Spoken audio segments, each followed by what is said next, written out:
Ground and pound. Get ready for an MMA showdown. Now, the ultimate Octagon Insider, Sean and Tristan Ducross.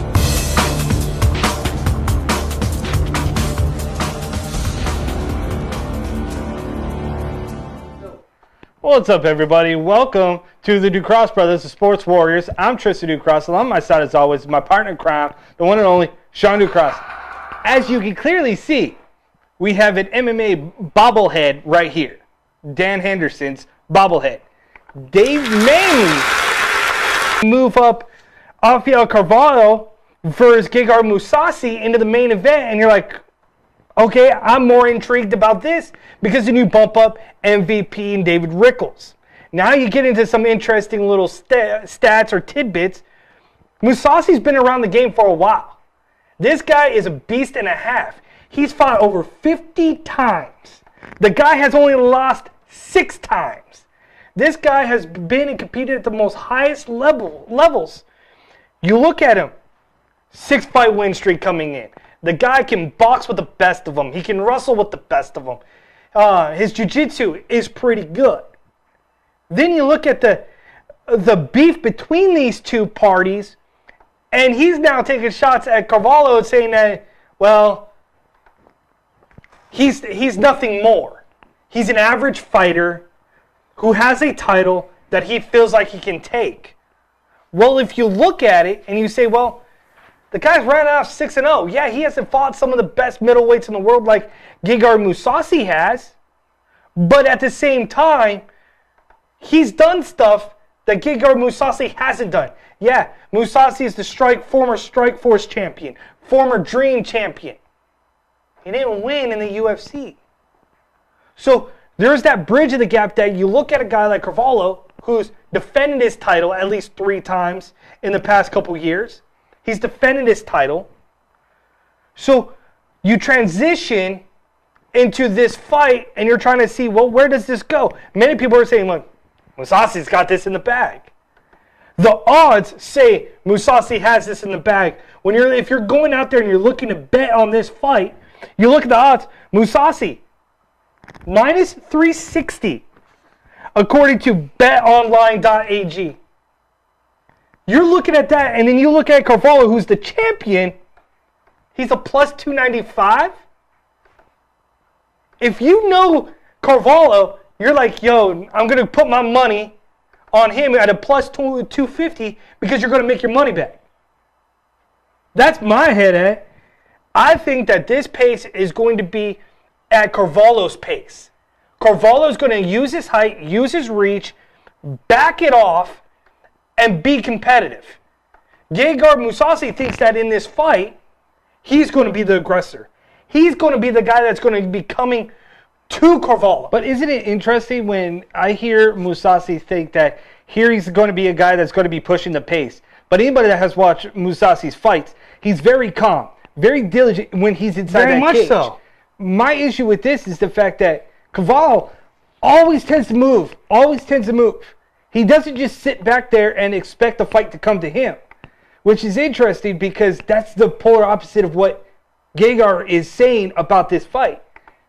And Mousasi, being a guy that's been on a 6-fight win streak, this is where I hate the word, just because you're from the UFC, you believe you're entitled for a title shot. Mousasi didn't earn anything over in the UFC. He hasn't gotten any kind of title shot because he doesn't move tickets.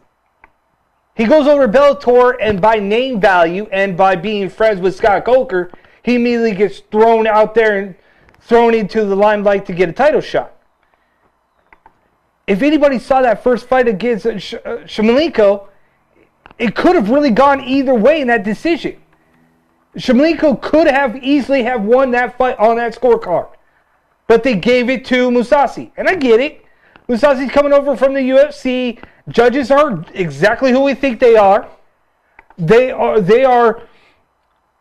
their own friends. They have their own identities. They believe that, if you're coming over from the big boys, as they call it, then it is what it is. In order to beat the champ, you got to beat the champ. And if you don't really beat the champ, then you don't get the W. Yeah, most people had him losing on that card. So it's which Mousasi are you going to get? My prediction is that this is going to get ridden out, and it's going to ride out to a decision, and Carvalho is going to walk away still as the middleweight champion of Bellator. That's how I got this fight breaking down. So, fight fans, if you want to go ahead and throw a wager on this, then that's the way you go. Michael Venom Page versus Dave Rickles is another interesting card. It's like, I was looking at these London fight cards, and I was like, these guys, I wasn't sure about it.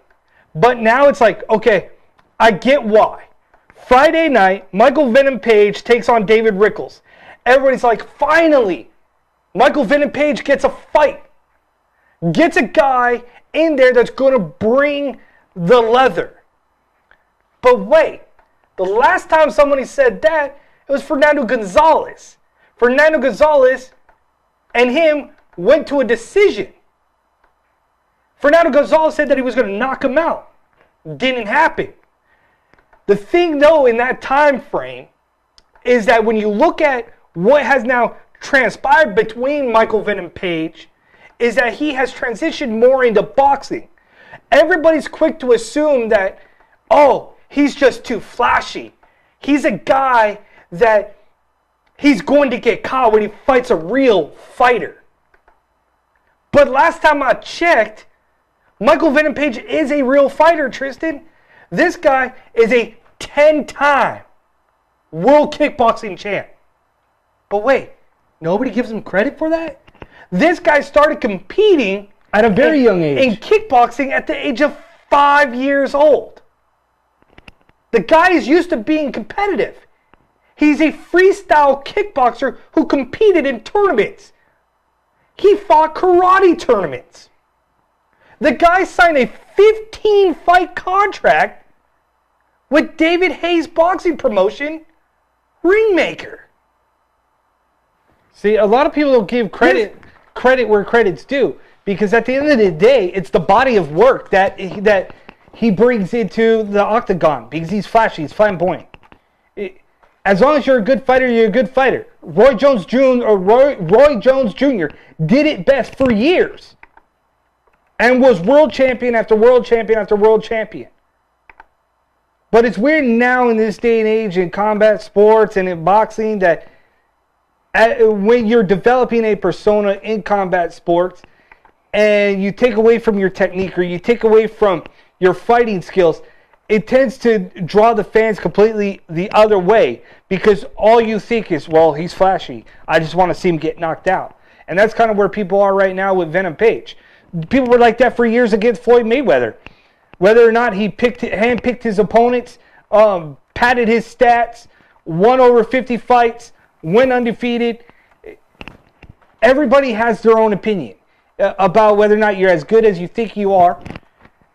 I just think that stylistically this fight, we're going to see exactly what Venom Page is capable of. And Venom Page is going to walk out of there with his hand held high. The only thing that people should bet on is the fact of whether or not David Rickles is going to dress up like Fred Flintstone, like Bam Bam. That's about it. You're talking about a tentpole event, and you're talking about David Rickles. You're giving this guy the platform to do whatever he wants to do. Like, I wouldn't put it past him that we've seen him come out in a casket almost, where he's broken out of it before. We've seen him look like Fred Flintstone. Oh, the sky's the limit with this guy and his creative ability. But you're wondering how creative he's going to be in that cage, standing across against a guy like MVP. And I say that because, yeah, you got a brawler versus a guy who's creative on his feet. You've seen him do a jumping flying knee that busted a dude's skull wide open. Basically ended the guy's career. Now, you're looking at a guy that's more boxing trained. He's a premier striker versus a brawler. More technically sound in all aspects, but because he's tricky, switching stances, they disregard all the accolades that he has done. Yeah. So in this situation, it's like, if you're Dave Rickles, don't be that brawler. Don't be that guy. Because if he is that guy, you're going to like your chances if you pick MVP because he's going to end up finishing his fight, I think, in a first-round knockout. He's going to slip and catch Dave Rickles with something. So you're looking at the odds-on favorite in Page being minus 300. I'm going to say, bet your money on him because that's the best way to go. The other fight to round out the card that's, again, this card was put together in hopes that it would boost ratings for Bellator. Phil Davis versus Lynn Vassell. You've heard me say it before on our show is that a couple years ago, I was dubbed an honorary member of Team UK. Yeah, you had photos with all the UK guys. From Lee McGeary, I think you were Lynn just Vassell. on Peter Knox's MMA UK thing. See? So I don't know where he gets it, but apparently he's a UK guy. So you gotta see that when you transition into this, I feel bad because we know Lynn Vassell. I've always been a big advocate of Lynn Vassell. But the one downside to Lynn Vassell has always been is his inability to successfully strike at an elite level. And when you look at Lynn Vassell having 8 finishes on the ground, he's more comfortable on the ground. And this opportunity that against Phil Davis, in order to be successful, he's got to get to that center quick. He's got to get the fight to the mat. He cannot let Phil Davis impose his will. Phil Davis, we've heard it before. We've said it before. Phil Davis, boring fighter. Competitively, not there. But one thing about Phil Davis is that regardless of that, he knows his game plan. He knows what his style is. And guess what? In this moment, he imposes his will. If you don't like it, defend it. Lynn Vassell is going to have to go back to the drawing board and learn how to get off his back, get up and compete, because if he does neither, Phil Davis will just ride him out into the sunset. Take him down with a double, smother him, make him feel uncomfortable, kind of like Fitch did to Paul Daly, make him miserable, and then ride out to the distance. Hopefully Wonderful does not yell at the commentary team cage side or boo himself while he's up against the cage. We don't need another Paul Daly booing himself. This is what you signed for, Bellator? This is what you did? And then starts booing himself. We don't need another fight like that. We don't. Yeah, and you're looking at the odds-on favorite is Phil Davis, rightfully so. Minus 550 to plus 420. If you want an easy win, like Floyd Mayweather, point to easy work.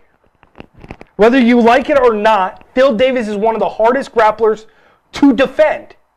Plain and simple. You go in there knowing his game plan. And you get beat. So if you don't want to get beat by knowing his game plan, then guess what? There's got to be another avenue for you. See? And I'm okay with that. I really am. But Bellator 200 is going to be incredible.